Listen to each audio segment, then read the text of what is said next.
मैं यहां नौकरियां गिनवा सकता हूं, तरक्की के काम गिनवा सकता हूं,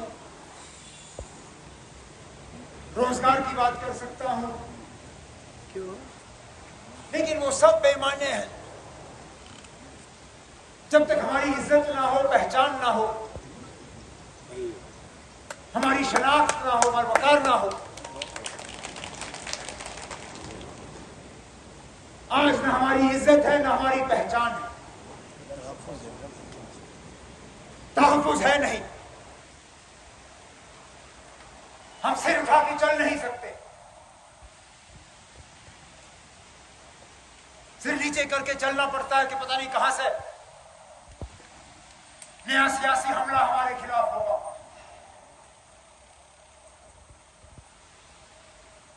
जब पार्लियामेंट का स्पेशल सेशन बुलाया जाता है, लोगों की टांगें कांपने लगती हैं कि पता नहीं 5 अगस्त 2019 का अगर कुछ अधूरा रह गया होगा, ये मतलब उसको पूरा करने जा रहे हैं। 370 खोखला किया, 35A हटाया, जम्मू कश्मीर के 2 हिस्से हुए, फिर हमें यूनियन टेरिटरी बनाई गई। कहने के लिए तो आज जम्मू कश्मीर के किसी कोने में ही जश्न मनाने का प्रोग्राम रखा है।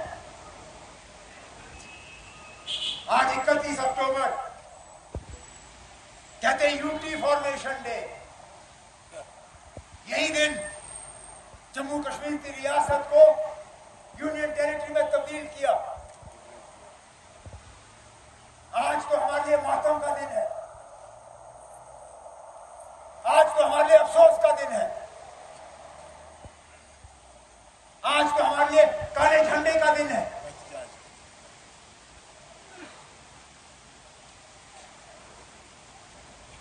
अरे मिला क्या हमें आपकी यूटी से?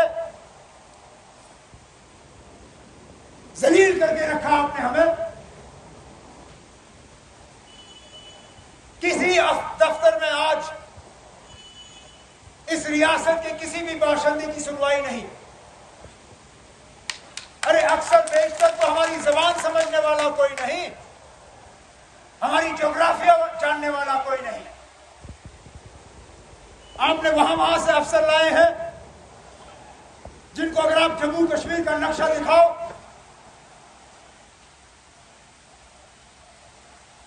तो उनको करना जो है नक्शे पे नजर नहीं आएगा।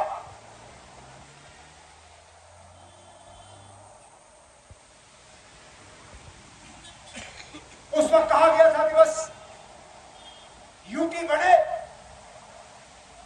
तो आपके तमाम मुश्किलात हल होंगे। अरे कौन सा मुतालबा हल हुआ? कौन सी मुश्किलात हमारी कम हुई?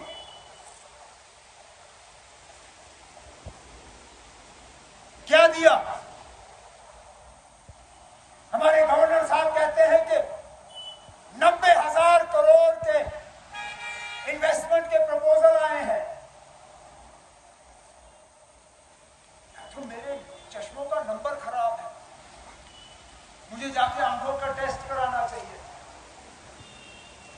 या तो फिर कहीं गवर्नर साहब धोखे में पड़ गए, क्योंकि 90,000 करोड़ कोई मामूली रकम है नहीं।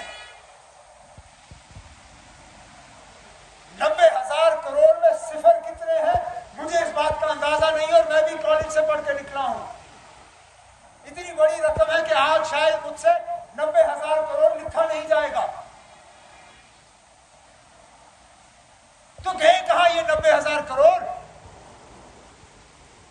कहां लगे ये 90,000 करोड़ की फैक्ट्रियां? कौन काम कर रहा है उनमें? हमारे ठेकेदार बाहर के, रेत हमारी, पत्थर हमारा, जमीन हमारी, आबो हवा हमारी, लेकिन फायदा लेने वाले बाहर के। कहने के लिए तो ये कहते हैं कि हमने टैक्स की कमाई बढ़ाई,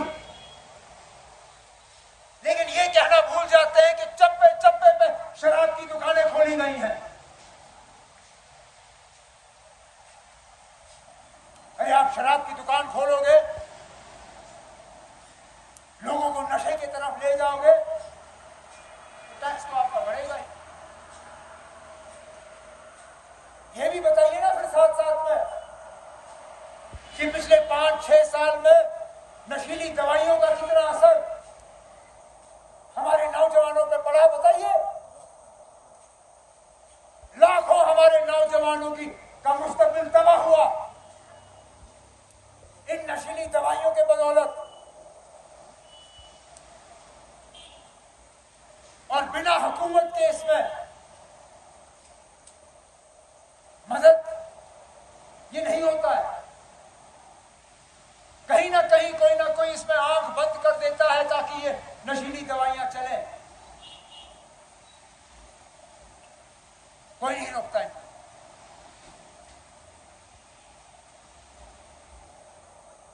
हम जब अमन से रहने की बात करते हैं तो हमें ताने मिलते हैं। हम किसी और की बात नहीं दोहराते। हम उस वक्त के वजीर आजम अटल बिहारी वाजपेयी साहब की ही बात याद दिलाते हैं, जिन्होंने कहा था कि हम दोस्त बदल सकते हैं, पड़ोसी नहीं। हमें अपने हमसाए मुल्क के साथ ताल्लुकात बनाने ही होंगे। आखिरकार किस बात की सजा मिली कि हमारे जो रास्ते जोड़ दिए गए थे उनको काटा गया, चाहे वो टीटवाल के रास्ते, चाहे वो पुंछ रावलाकोट के रास्ते,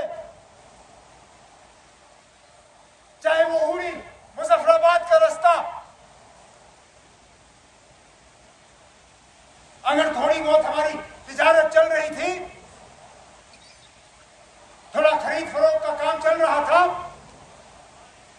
तो नुकसान किसको? आखिर फायदा हमें ही हो रहा था ना।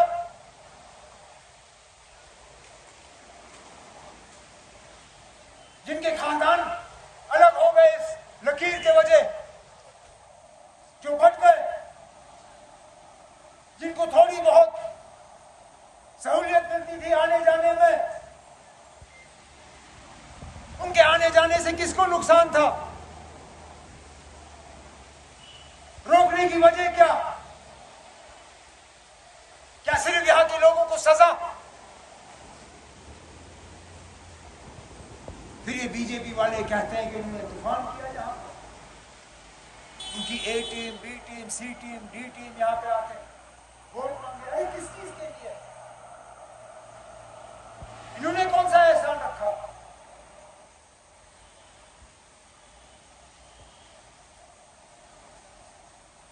मायूसी और नाउम्मीदी के अलावा दिया क्या?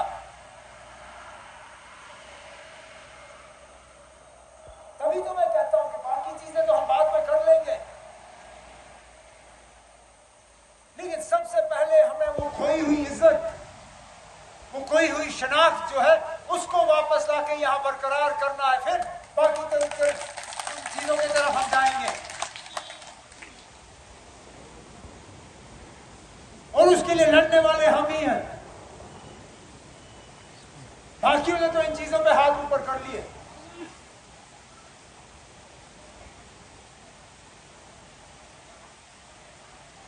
उनकी तो आवाज हर चीज पे गायब हो जाती है।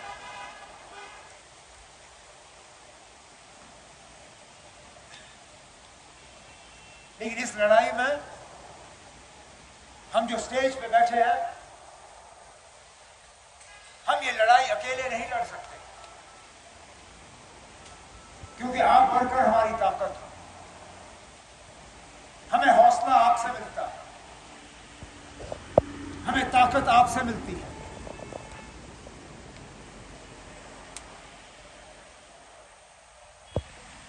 मैं चाहूंगा कि नेशनल कॉन्फ्रेंस यहां